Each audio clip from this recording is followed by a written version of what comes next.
My name is Nick Velicities, and I'm a chaplain, a local chaplain with local law enforcement, the fire district, and I serve the community at large as a chaplain as well. And I've been involved over the years with all kinds of cases involving teenagers, particularly cases where teenagers have taken their own lives. And that subject has interested me because as a parent of teenagers myself, those kinds of cases have deeply impacted me personally. So I am a parent of 3 teenagers. I have a 19-year-old, a 17-year-old, and a 13-year-old. So at home, it is kind of crazy right now with me trying to raise 3 teenagers. And we have 3 kids that are completely different. They each have their own personalities. They each have their own issues. I have strong-willed children and I have children who are very compliant. So my wife and I, we are living in the midst of what it takes to raise teenagers.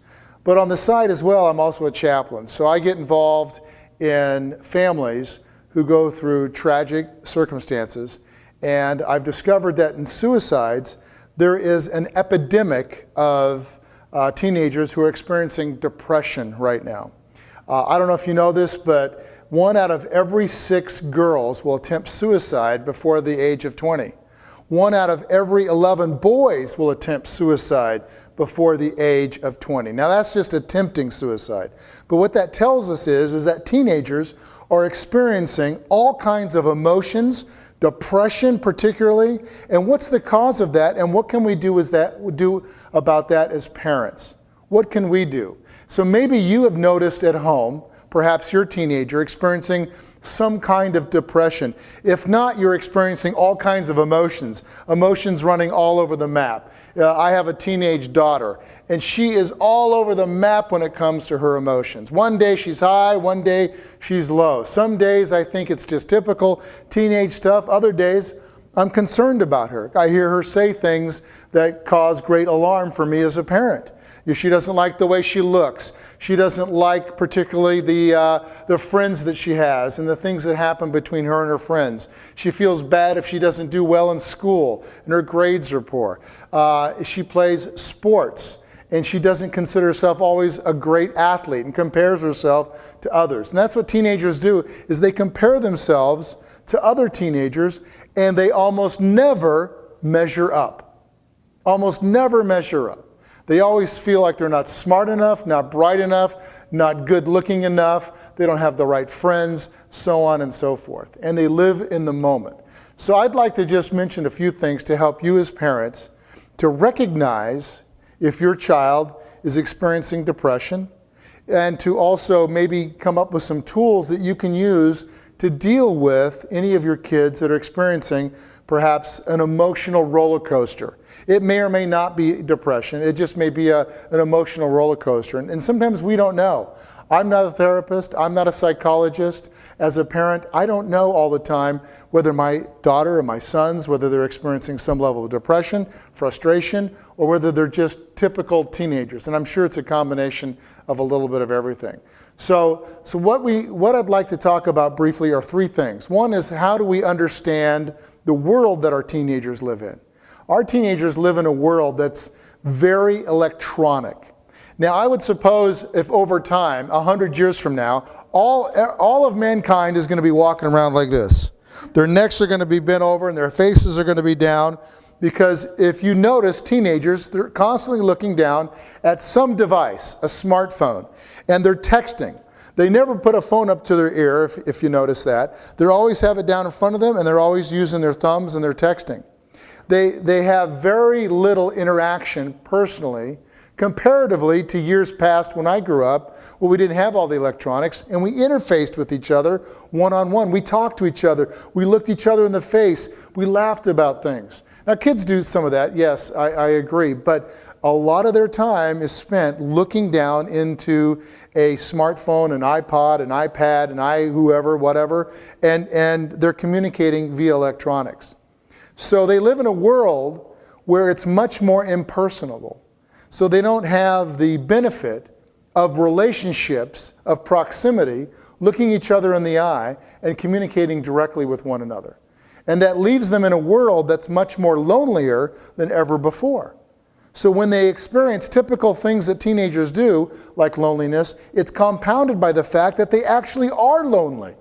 They really are in a world where they're not relating directly with other human beings. And that's partly the world that they live in. They also live in a world where there's tremendous amounts of pressure.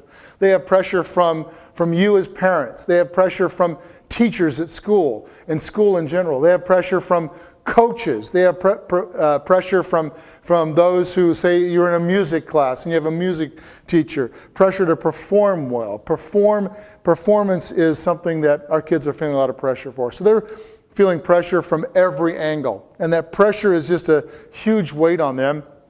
And they don't know what to do with that pressure. And it manifests itself in ways that are hurtful, i.e. either addictions, could be when they find themselves feeling lonely. It compounds their loneliness because they feel like failures. They feel like they're not measuring up. They don't know what their future is going to look like. There's pressure on kids to attend certain colleges, to do well on their SAT scores, their ACT scores, their LMNOP tests, scores, and all that kind of stuff. It just mounts up, and they're feeling all that pressure. So that's part of the world that they live in. And they also live in a world where they don't know where they fit in. They don't know where they fit in with their friends all the time. They don't know where they fit in with the world. They don't envision a future for themselves as well. They don't know what their life is going to look like down the road. And so it compounds that idea of feeling lonely, feeling depressed, feeling all those emotions, because they live in the moment and they live in the now. It's all about today. So they can't picture a future. And that is a bad combination when they're experiencing loneliness, is when they don't picture a future, it leads to a deeper depression if they have a tendency to be depressed. It leads them down that road. So they don't know where they're going. The other thing we need to understand is their mind. And you've probably heard this before, but the teenage mind, literally the brain has not completely formed together. So you have the frontal lobes of the brain, of the teenage brain, if you can imagine, they're not connecting. And you might, as a parent at times, you might have said to yourself or said to your teenager, "What were you thinking?" They may have done something, then you're thinking to yourself, they're not even thinking. Well, the truth is, they're not thinking. The brain has not come together yet, and it takes scientists are saying that sometime in their 20s, as late as their early 30s, is when their brains fully come together so that they're reasoning in their mind. They're applying common sense in their life. And we don't see that in teenagers all the time. So it leads them to behaviors that are also detrimental to their personal health, i.e. addictions, depression, a lack of self-worth, and so on and so forth. And that's part of the world that they live in. So understanding their minds. They also, I said they mentioned they live in the now. They have a tendency to not like themselves. They don't like the way they look. They don't like the way they talk. They don't like the way they walk. They don't like the way they dress. They don't like the way they perform. They don't like the way you just fill in the blanks. So it's real easy for them to not like themselves. And we take that for granted because as adults, hopefully we've learned to come appreciate ourselves and who we are. We've found our place in life and we can appreciate that. Our kids, they don't know where they belong. There's a lot about themselves that they don't like. And they never let on to that because they're always trying to prove themselves in the way they look, in the way they talk, in the way they walk, in the way they perform. So they're trying really hard to perform and to give us an image that everything's good, that everything's okay, when in fact, it's not. It's not as okay as they give us the perception that it is. So, and the other thing that we need to understand is we need to understand their needs. Number one, they need you. They need you as a parent. They need you as a parent to be a healthy parent. They need you as a parent. Your lobes have come together, so you need to be a person who is healthy.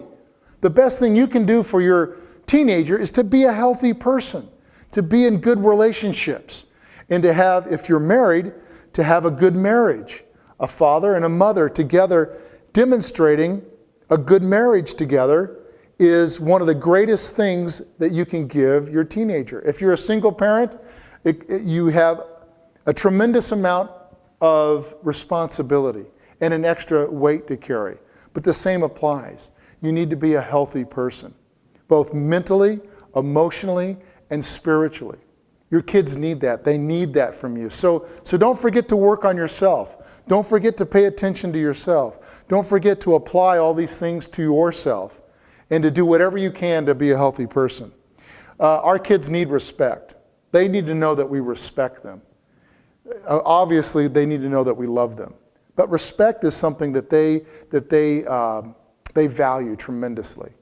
They take it for granted that we love them, but we respect them by honoring them with our words, that we're fair with them, that we're direct with them, yes, but that we as best we can, we keep our cool, we respect them. Even when they do wrong, we apply respect to them in their lives. And they appreciate that.